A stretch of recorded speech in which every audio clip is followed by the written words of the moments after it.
In front of me is Motorola Razr 50 Ultra, and today I would like to show you how you can use one-handed mode. Begin by launching settings and scrolling down to access gestures. Then tap on one-handed mode. Now, if you are using Tricky's navigation, you can't use this option. If you are using gestures though, use this switcher next to use one-handed mode. Tap on full screen into reach. Scroll all the way down and follow those instructions.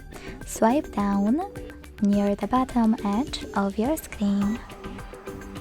As you can see, one-handed mode is working properly. To go back, swipe up or click on this area at the top. If you are using 3 buttons instead of gestures though,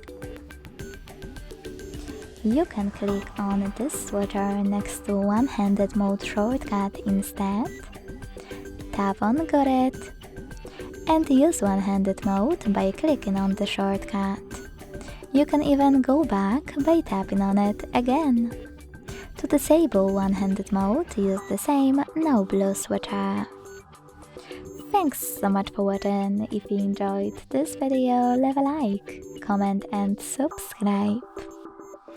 Bye!